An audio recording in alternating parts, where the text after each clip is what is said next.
चला मंडळी, आज आपण बनविणार आहोत घरच्या घरी अगदी 2 साहित्यात हॉटेल प्रमाणे क्रिस्पी डोसा। चला तर बनवायला घेऊया। त्यासाठी मी इकडे तांदूळ घेतले आणि थोडीशी चण्याची डाळ घेतली।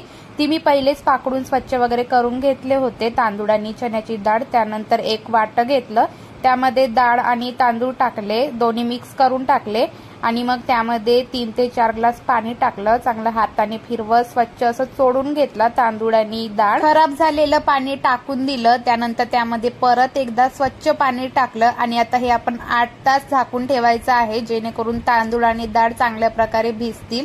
तर मंडळी बघू शकता तुम्ही इकडे 8 तास झालेले आहे आणि तांदूळ आणि डाळ चांगली भिजलेली आहे, थोडीशी फुगली। त्यानंतर आता आपण याला मिक्सर मध्ये लावून घेऊ। मी एका मिक्सरच्या भांड्यामध्ये थोडं थोडं करत तांदूळ आणि डाळ टाकली, त्यामध्ये थोडं पाणी टाकलं, त्यानंतर मिक्सर मध्ये लावून घेतलं। बघू शकता तुम्ही अशा प्रकारे जाडही नाही आणि पातळही नाही असं बारीकसं लावून घ्यायचं मिश्रण। बघू शकता तुम्ही अशा प्रकारे। आता हे आपण परत एकदा 8 तास झाकून ठेवणार आहोत। बघू शकता मंडळी, 8 तास झाल्यानंतर मिश्रण पूर्ण वरती आलेलं आहे, थोडंसं घट्टसर आलेलं आहे। बघू शकता तुम्ही अशा प्रकारे। तर आता यामध्ये पाणी टाकून घ्यायचं, कारण एवढं घट्ट म्हणजे लागत नाही डोश्याला। तर आपण यामध्ये पाणी टाकून घ्यायचं चांगल्या प्रकारे। मी यामध्ये थोडंसं पाणी टाकलं, चांगलं मिक्स करून घेतलं। त्यानंतर त्यामध्ये चवीनुसार मीठ टाकलं थोडंसं आणि चमच्याने चांगलं मिक्स करून घेतलं मीठ।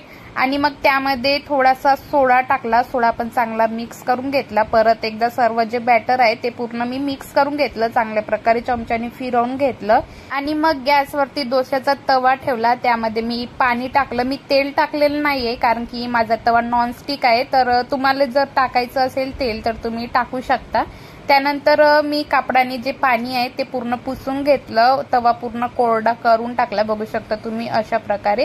त्यानंतर बॅटर टाकलं, थोडं थोडं करत डोश्याचं बॅटर टाकून चमच्याने डोसा चांगला गोल गोल असा तव्यावर पसरवून घेतला। बघू शकता तुम्ही।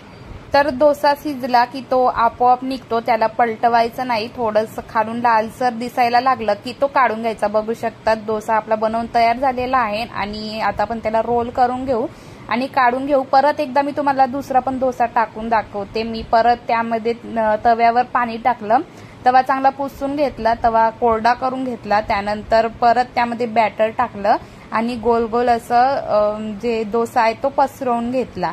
तर बघू शकता मंडळी, अशा प्रकारे आपला डोसा बनवून तयार झालेला आहे। तर मी डोशावर खाण्यासाठी शेंगदाणे डाळीची चटणी बनवली आहे।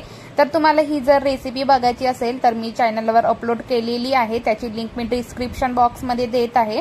तर तुम्हाला व्हिडिओ आवडला असेल तर लाईक करा, शेअर करा, तुम्ही पण बनवा आणि कसे झाले ते मला कमेंट करून नक्की सांगा आणि जाता जाता चॅनलला सबस्क्राईब करूनच जावा।